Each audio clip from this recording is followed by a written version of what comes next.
안녕하세요 여러분, 상승미소입니다. 방송은 금요일이지만 현재 촬영하는 날은 목요일 오후입니다. 오늘 새벽 1월 FOMC가 막을 내렸습니다. 이틀 동안 회의를 한 끝에요. 파웰 의장의 기자회견으로 내용이 아주 좋게 나왔죠. 시장이 기대했던 대로 지난 수개월간 사실 오늘 파웰 의장과 FOMC에서 이런 이야기를 해주길 기대했다고 생각합니다. 그게 수개월 동안의 주가 하락으로 어떻게 보면 목표를 달성했다고도 할 수 있지만 오늘 상당히 주식시장이 좋아할 내용들이 있었습니다. 이제부터 그 내용에 대해서 말씀드리겠습니다. 그 전에 어느 분이 댓글에 상승미소 당신도 확증 편향을 경계해라 이런 말씀을 주셨어요. 그래서 잠깐 확증 편향에 대해서, 그 다음에 제가 시장을 보는 방법, 그 다음에 그에 대응하는 저의 자세에 대해서 잠깐만 언급하고 넘어갈게요. 화면 보시죠. 확증 편향이란요, 제가 생각하는 확증 편향이란 이런 겁니다. 자, 누군가가 시장을 예측합니다. 예측을 하는 것은 그냥 수정구슬을 갖다 놓고 오른다 내린다가 아니죠. 주요 변수들을 점검해서 이런 변수를 이렇게 보기 때문에 나는 시장을 올라갈 것이라고 예상한다, 이렇게 예측을 할 수도 있고요. 반대의 경우로 하락으로 예측할 수도 있습니다. 그런데 그 예측은 내일 모레의 시장의 반응으로 맞고 틀림을 바로 확인할 수 있습니다. 만약에 제가 상승을 예측했는데 지금까지 1월 5일 이후로 지속적으로 상승을 했잖아요. 자, 실제로 시장이 상승했습니다. 그러면 제가 맞았다고 자랑하는 게 아닙니다. 맞추었다는 것은 그냥 운이 좋았을 뿐입니다. 항상 얘기하죠. 그렇다면 앞으로 계속 시장이 어느 방향으로 갈지 제가 봤던 변수들을 계속 중심으로 보는 겁니다. 이게 확증 편향이 아닙니다. 확증 편향은 뭐냐면 틀렸어요. 제가 예측한 것과 틀리게 시장이 하락합니다. 그것도 한 번이 아니라 추세를 만들어서 한 10일 정도, 아니면 주가 지수로 얘기해서 한 10% 정도의 하락을 했다고 쳐볼게요. 그럼 제가 틀린 거예요. 그러면 확증 편향이 뭐냐면 틀린 것을 인정하지 않고 하락한 원인을 찾아가면서 계속 제 주장을 반복하는 게 확증 편향입니다. 그렇게 되면 언젠가는 떨어지겠죠. 그게 유명한 고장난 시계지 않습니까? 자, 제가 여기에서 드리고 싶은 말씀은 뭐냐면 답은 예측한 거에 있는 게 아니라 예측한 결과치, 내일이나 모레의 시장의 반응에 있습니다. 즉, 맞고 틀리는 게 중요한 게 아니라 시장이 결과를 보여주는, 그게 내가 틀렸다면 바로 내 자신의 의견을 바꾸고 내가 무엇을 잘못 봤는지, 어떤 변수를 제대로 파악하지 못해서 이런 결과가 왔는지 파악하는 거고 그걸 인정하는 거예요. 그게 유연한 사고이고, 자기 부정이 쉽지 않잖아요. 사람이 예스라고 해놓고 바로 노라고 하기 쉽지 않거든요. 자기 부정을 할 수 있는 용기에서 나온다고 봅니다. 자, 지금까지 맞았을지 몰라도 내일 모레 추세가 바뀌어버리면 저는 그걸 말 바꾼다고 하더라도 제가 잘못 본 변수를 찾아내서 지금 시장이 보여주는 것에 수렴할 생각입니다. 아셨죠? 자, 중요한 건 1월 FOMC 결과니까요. FOMC 이미 신문을 보셨을 수도 있는데요. 한국 신문을 보다 보면 중요한 변수들을 많이 빼뜨립니다. 그래서 이런 중요한 회의 결과는 저는 영어 원문으로 합니다.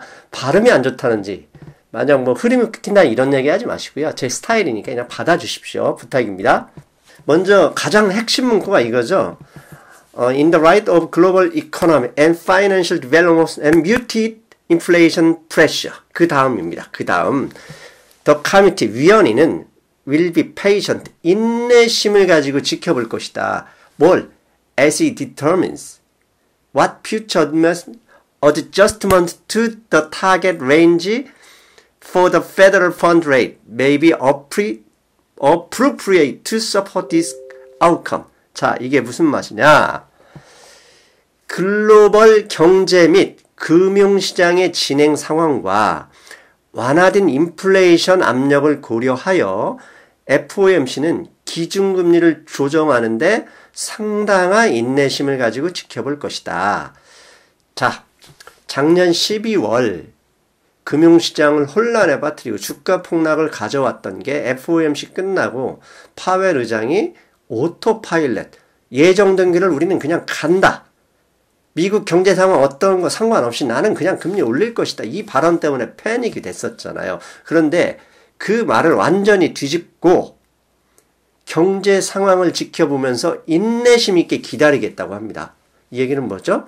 미국 경제가 감당할 준비가 될 때까지 금리 인상 없이 데이터 디펜던트하게 지켜볼 것이다. 그런데 전문가들은 at 적어도 6월까지는 이런 상황이 지속될 것이다. 이런 이야기를 했다고 합니다. 아주 중요한 얘기죠. 이건 이미 여러분들도 신문에서 보셨을 거라고 생각합니다.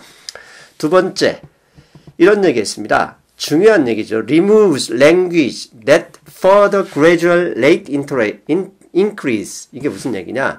지금까지 페드는 약 2년 넘게 gradual increase, 점진적인 금리 인상을 계속하겠다고 끊임없이 반복을 했습니다. 그런데 이번 FOMC에 끝나고 성명서, 그 다음에 인터뷰, 파웰 의장의 인터뷰에서도 이 단어는 한 번도 사용하지 않았습니다. 즉, 현재까지 잘 나가고 있는 경제 성장을 지속시키기 위해 점진적인 금리 인상이라는 단어 작전을 삭제해버린 거예요. 이게 상당히 중요하다고 시킹 알파라는 웹사이트에서 분석을 했습니다. 여러분들 시킹 알파 보시면 상당히 좋은 내용들이 많습니다. 개별 종목뿐만 아니라 거시경제 상황을 상당히 조리 있게 아주 요약을 잘하는 사이트니 찾아보셔도 좋습니다. 즉 FOMC, 페드가 판단하기를 미국 경제는 성장 중이며 인플레이션 수치도 목표치인 2% 목표치에서 관리되고 있고 고용시장도 무척 좋은 상황이다.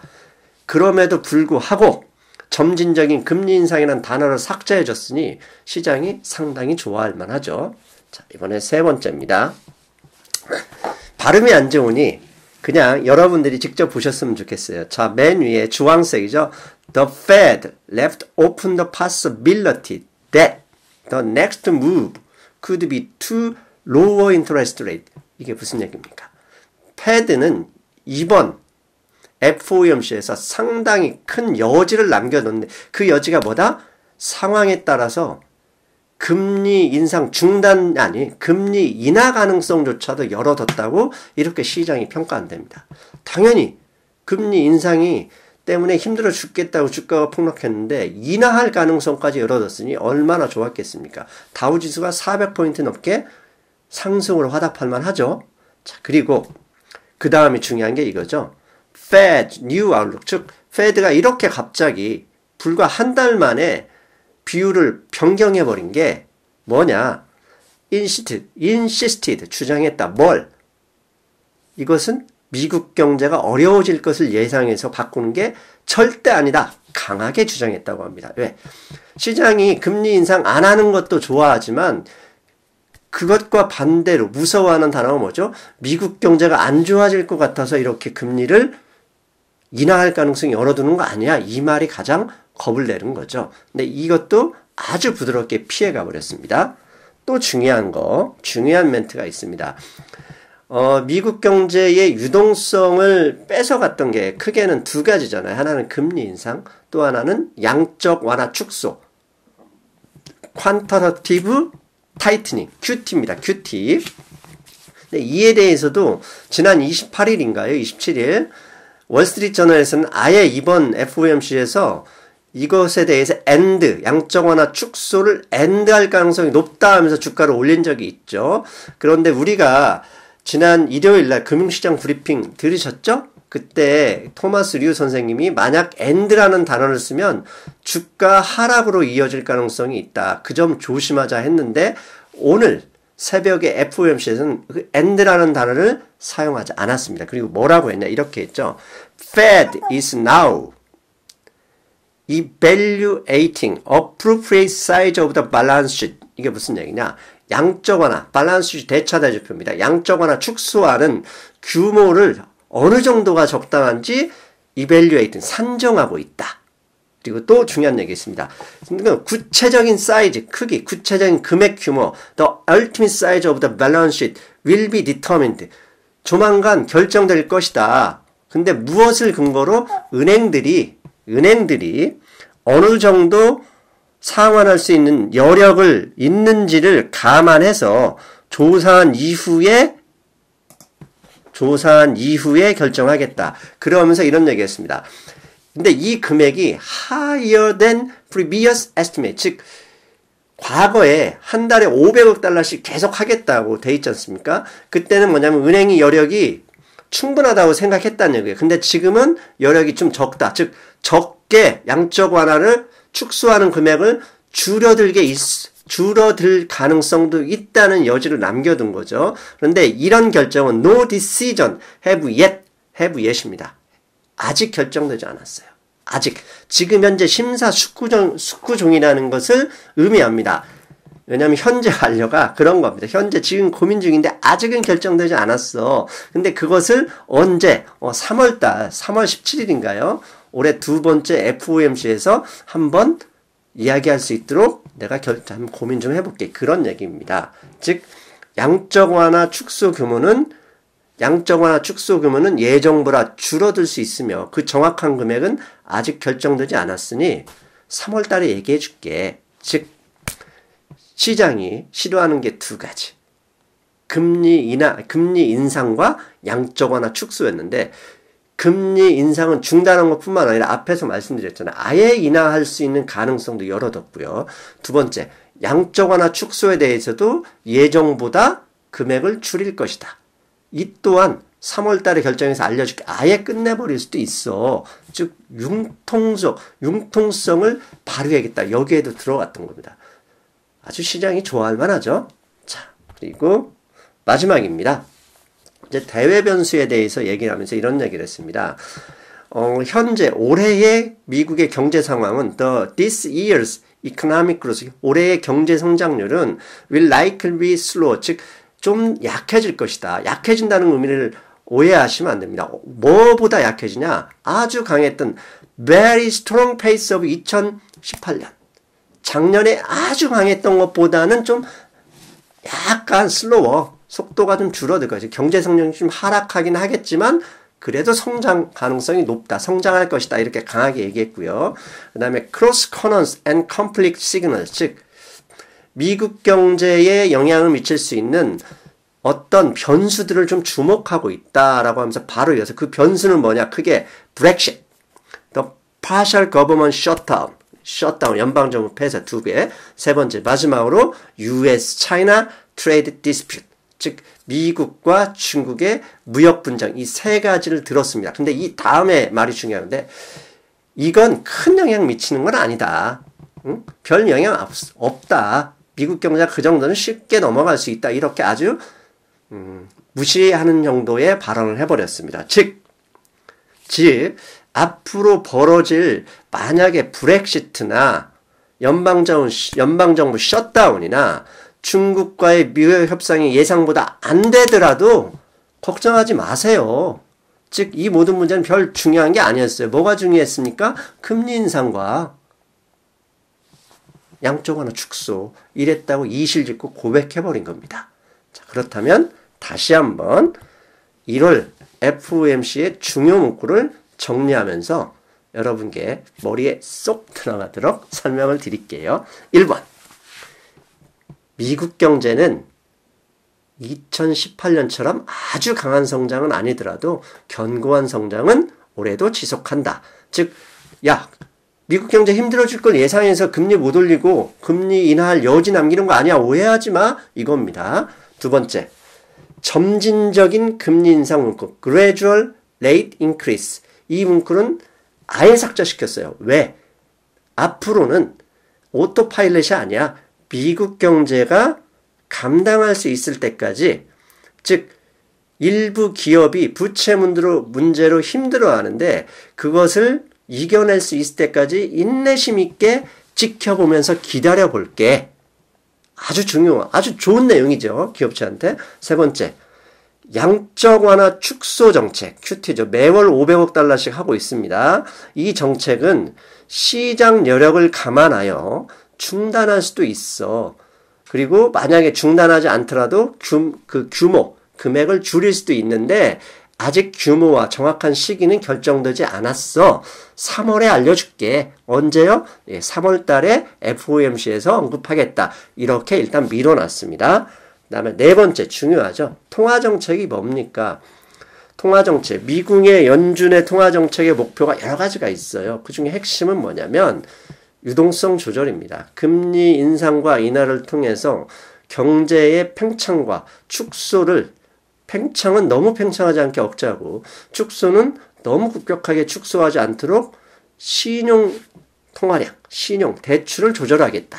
그런 의미인데 지금까지는 작년 하반기까지만 하더라도 오토파일럿이라는 단어로 그냥 무대뽀였잖아요. 그걸 버리고 융통성 있게 시장이 감당할 수 있을지 충분히 지켜보며 인내심 있게 할게. 이렇게 강조를 했던 거죠. 그리고 중요한 거 하나 있습니다. 이건 뒷부분에서 중요한데요. 미국 경제 대외 변수들, 브렉시트, 그다음에 대내 변수인 연방정부 셧다운, 그다음에 최근 1년 동안 세계 경제를 상당히 걱정시키게 했던 중국과의 무역 분쟁, 이런 정도는 미국 경제 성장에 큰 변수가 되지 못해. 혹시 문제가 되더라도 단기적일 뿐 장기적으로는 금방 회복할 거야. 걱정 마. 이런 이야기를 했습니다. 연준이 했다는 얘기입니다. 이게 중요한 겁니다. 자, 그리고 그렇다면 우리가 이제부터 기업을 되살릴 게 있습니다. 뭐냐면 미국 주식이 10월 이후에 12월 거의 말일까지 급격하게 빠졌지 않습니까? 다우지수로 하면 27,000에서 거의 22,000, 5,000포인트 이상 30% 가까이 하락 조정을 했었거든요. 그렇게 강한 하락, 거의 패닉에 가깝게 했죠. 시장을 공포 분위기로 몰고 갔었던 이유를 다시 한번 우리가 점검해 볼 필요가 있습니다. 왜? 그 이유가 해소되거나 해소될 가능성이 있다면 시장 추가적인 공포심, 추가적인 하락에 대해서는 이제는 조금 마음을 놓아도 될 수 있으니까 그렇습니다. 그 첫 번째 이유는 1번. 금리 인상 속도가 너무 빠르다. 감당하지 못할 경우 사강을 봐가면서 금리 정책을 해달라. 계속 트럼프 대통령까지 나서서 얘기했지만 미국의 파월 의장을 비롯한 FOMC에서는 그걸 콧방귀 뀌듯이 무시해버렸고 심지어는 12월 마지막 FOMC에서 오토파일럿이라는 단어를 써가면서 시작을 패닉에 빠뜨렸었죠.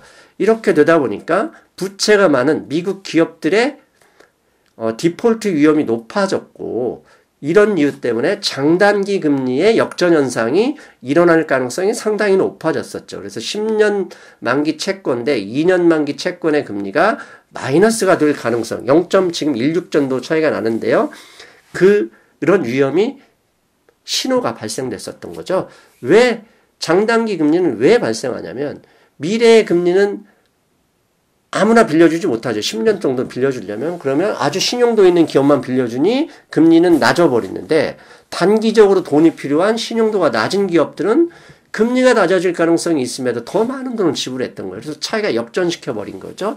이래서 단기 신용경색이 생기면 그렇게 단기에 문제가 생기기에 항상 장단기 금리가 역전됐던 현상이 나타나곤 했었죠. 이게 첫 번째였고요. 두 번째, 앞서서 말씀드렸잖아요. 금리 인상과 양적 완화 축소 두 가지 동시에 유동성 축소가 진행되면 부채가 많은 기업을 파산으로 몰고 갈 위험이 있었기 때문입니다.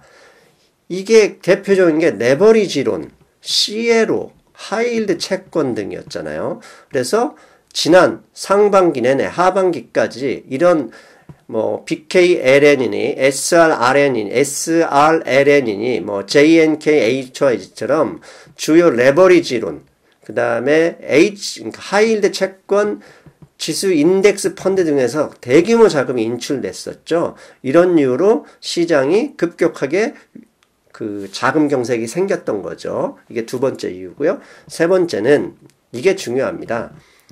2000년 나스닥 버블과 2008년 서프라임 모기지로 인해 발생했던 주택 버블 붕괴도 속도와 경제 펀더멘털을 감안하지 않고 연준이 그냥 무식하게 금리를 올렸기 때문이었거든요. 한번 최근 20년 사이에 두 번의 이런 버블 붕괴를 겪은 시장은 최근에 오토파일럿처럼 중앙은행이 앞뒤 안 가리고 그냥 금리를 올리면 또다시 버블이라는 기업 부채 버블이 붕괴되지 않을까, 이런 겁을 먹었던 거죠. 이렇게 크게 세 가지 이유 때문에 지난 10월 이후 12월 말까지 지속적으로 주가가 하락했었습니다. 그런데요. 자, 앞에 제가 말씀드린 세 가지 이유를 지표로 지금까지 그림으로 잠깐 확인해 드릴게요. 보시면 나스닥 버블과 서프라임 버블로 원래는 저금리로 인해서 발생한 버블인데 이걸 막는다고 중앙은행이 이렇게 무식하게 금리를 올렸기 때문입니다. 즉 펀더멘털이 견디는 걸 확인해가면서 서서히 올렸어야 되는데 너무 수직으로 올렸기 때문에 발생했었죠. 이런 일을 경험했기 때문에 이번에도 또다시 오토파일럿 정해진 길을 가버리면 미국 경제가 크게 위험해질 수 있어, 이러면서 시장이 겁먹었던 거죠. 그 다음에 두 번째, 제가 여러 번 말씀드렸습니다. 제 강의에 미국이 뜬금없이 금리를 올리는 게 아니라 지난 2008년 금융위기 이후에 그때 부채 버블이죠. 개인의 주택 버블은 부채 버블로 분구되면서 딜레버리징이 발생하면서 대규모 부채가 줄어들었습니다. 이렇게 줄어들면 경기가 대규모로 추락하는데 이 부족한 금액을 양적 완화로 메꿨던 거죠. 그런데 이게 2014년 1분기에 저점을 찍고 2016년 하반기부터 완전히 지난 위기보다 더 많은 부채가 늘어나고 있었습니다. 자, 미국이 2008년 12월 금리를 0%로 내린 이후 첫 번째 금리 인상은 2015년 12월이었고요. 2016년 하반기부터는 본격적으로 8번 연속해서 금리를 올렸잖아요. 그렇게 올린 이유는 결국 저렇게 미국의 부채, 대출이 2008년 위기를 넘어서 급증하고 있었기 때문입니다. 그 속도를 줄이기 위해서 미국의 연준이 금리를 올렸었는데 문제는 개인이 아니었죠. 2008년에는 개인의 부채 버블로 문제가 생겼지만 지금 현재는 워낙 낮았던 저금리를 오랫동안 유지하다 보니까 그 전에 건전성이 개인보다는 좀 높아졌던 기업들이 부채를 너무 많이 늘려버렸습니다. 특히 신용도가 낮은 하이힐드 채권이나 US 레버리지 론 같은 경우는 금융위기 이후 무려 2배 이상 늘어나 버렸어요. 그러니까 원래는 4천억에서 5천억 수준이었었는데 무려 두 개 합쳐서 2조 3천억 규모로 늘어났으니 이것들이 지속적인 금리 인상으로 결국 문제가 생길 것이다 하면서 시장이 겁을 먹었죠. 그런데 이게 실제로 GE라는 기업에서 이런 위험이 현실화됐어요. GE가 1929년 다우 30종목 이래 가장 오래된 다우지수 편입 종목이었는데요. 6월 20일자로 다우지수 30에서 퇴출됐고요. 그보다 더 중요한 게 10월 달에 이제 3분기 마치고 배당 공시를 하는데 직전 배당에 주당 12센트 0.12달러 배당을 하던 걸 0.01달러 1센트 배당한다 하면서 주가가 폭락하게 됐습니다. 10월 달에 폭락했죠. 그 이유가 뭐냐면 GE는 주가 형성, 그 다음에 기업 구조조정을 위해서 다양한 기업들을 인수했는데 그중 대표적으로 인수한 게 프랑스의 알스톰사입니다. 이 회사를 인수하면서 자금을 레버리지 론으로 조달했고 이게 기업 실적이 안 좋아지자 배당을 못 해버리니 그게 시장에서 영향을 준 거죠. 왜? GE 같은 대기업도 레버리지 론 이렇게 이자 감당해서 수익이 이렇게 떨어지는데 다른 기업은 어떨 건데 하면서 주가가 10월 이후에 본격적으로 다른 기업 다우지수 S&P 500까지 영향을 줬던 겁니다. 이런 이유 때문에 했었는데 앞에서 시장이 우려했던 상황을 패드가 다 해결해 줬지 않습니까? 네, 오케이. 시장 너희들이 원하는 대로 다 해줄게. 그래. 금리 올리는 게 아니라 조절할 거고 안 좋아지고 이렇게 부채 문제를 힘들어하는 미국 기업들이 감당 못하면 아예 내리는 방향도 고려해 줄게. 이렇게 해줬고요. 무조건 올리지 않고 현재 경제 상황 보면서 양적 완화 축소하는 것도 아예 줄이거나 없애는 것도 고려해 줄게. 이렇게 얘기를 했습니다. 그랬더니 이게 결과적으로 뭐죠? 트럼프 대통령이 주장했던 대로 모든 잘못은 우리 패드가 있는 거야 하면서 자아성찰, 자아비판한 거하고 비슷한 케이스가 돼버린 겁니다. 트럼프 대통령, 이게 아주 중요합니다. 자, 이것 때문에 트럼프가 윈이다라고 주장하는 게 아니라 이 말 때문에 트럼프 대통령이 지금 벌어지고 있는 중국과의 무역 협상에서 오히려 더 강하게 나갈 가능성이 있지 않느냐, 이런 우려가 되는 게 사실이에요. 그 이유는 잠시 후에 말씀드리고요.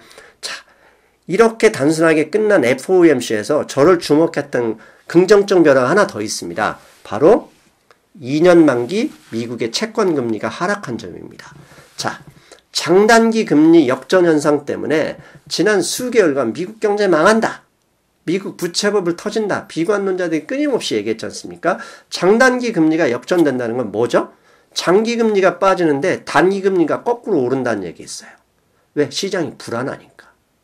그런데요, 오늘 새벽에 미국의 2년 만기 채권 금리가 2.51% 하락했습니다. 이렇게 단기 금리가 하락한 케이스가 지난 1년 동안 아무리 찾아봐도 없습니다. 물론 그 앞에 28일에요. 월스트리트저널에서 양적 완화 축소를 아예 폐지할 가능성이 높다는 기사 때도 빠지긴 했는데 오르다가 빠져버렸고요. 아예 보합에서 시작해서 처음부터 강하게 빠졌던 건 근 6개월 내에 처음 있는 일입니다. 즉 이게 무슨 얘기냐. 장기 금리는 내려도 단기 금리가 올라서 장단기 금리가 역전이 일어났었는데 지난 28일 양적 완화 축소 관련 기사, 그 다음에 오늘 새벽에 썼던 페드의 공식적인 금리 인하 가능성 및 양적 완화 축소 가능성, 이 문제로 인해서 시장이 이제는 미국 기업의 신용 위험 문제 어느 정도 버틸 수 있겠구나, 이렇게 판단했을 수도 있다고 봅니다. 물론 이건 하루이기 때문에요. 하루 만에 모든 게 변하지 않지만 앞으로 좀 더 지켜봐야 되겠지만 이 부분은 충분히 여러분들 우리가 받아들여야 될 사실이라고 저는 생각을 합니다. 그리고 앞에서 말씀드렸죠. 걱정되는 게 뭐냐. 파월 의장이 앞에서만 그랬잖아요. 중국과의 무역 분쟁 경제 하락 요인 아니다. 그거 쉽게 감당해, 이런 얘기를 해버렸어요. 이게 무슨 얘기냐. 파월 의장은 최근 주가 폭락이나 경제가 힘들어졌던 것은 패드 책임이라고 자기들이 인정한 셈이 됐어요. 거기에 트럼프 대통령이 지금까지 주장했던 게 다 맞다, 이렇게 그냥 자비판해버린 꼴이 됐는데요. 그렇다면 중국과의 무역 협상이 어떻게 보면 작년 연말부터 주가가 너무 빠져버리자 트럼프가 양보하는 그런 모양새에서 발생한 거거든요.